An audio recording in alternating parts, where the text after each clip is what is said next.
Hello అండి, I'm doctor Monika, consultant paediatrician and newborn specialist. Doctor, మా పిల్లలకి తరచూ జలుబు దగ్గు వస్తున్నాయి, ఇమ్యూనిటీ తక్కువగా ఉందనుకుంటాను, ఇమ్యూనిటీ పెంచడానికి ఏమన్నా మెడిసిన్స్ ఇవ్వచ్చు కదా అని చాలామంది పేరెంట్స్ ఓపీడీకి వచ్చినప్పుడు అడుగుతున్నారండి. పిల్లల్లో జలుబు దగ్గు రావడం అనేది చాలా కామన్, ఎందుకంటే వీళ్ళలో ఇమ్యూనిటీ అనేది తక్కువగా ఉండడము అండ్ వీరు ఎదిగే కొద్దీ కొత్త వైరసెస్కి ఫస్ట్ టైం ఎక్స్పోజ్ అవుతూ ఉండడము అండ్ డే కేర్లో కానీ స్కూల్లో జాయిన్ చేసిన పిల్లలు గుంపులుగా కూర్చోవడము, ఒక సేఫ్ డిస్టెన్స్ అనేది మెయింటైన్ చేయలేకపోవడం వల్ల వైరసెస్ అనేది ఈజీగా స్ప్రెడ్ అయ్యి ఫ్రీక్వెంట్గా కోల్డ్ కాఫ్ అనేది వస్తుంది. ఈ ఇన్ఫెక్షన్స్ సంవత్సరానికి 8 to 10 times కంటే తక్కువగా ఉన్నాయి.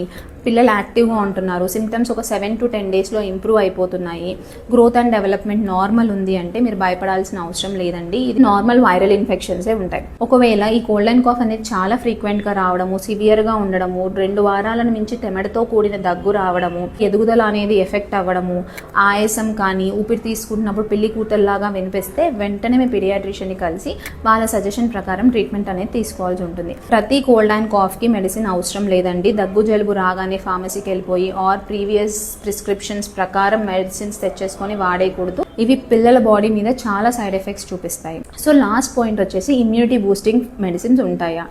ఇమ్యూనిటీ పెంచడానికి only food and physical activity help చేస్తుందండి. మెడిసిన్స్ అంటూ ఏమీ ఉండవు. మీ పిల్లలకి ఖచ్చితంగా బ్యాలెన్స్ ఫుడ్ అనేది ఇవ్వాలి అండ్ అవుట్డోర్ ప్లేకి కూడా ఎంకరేజ్ చేయండి. Thank you.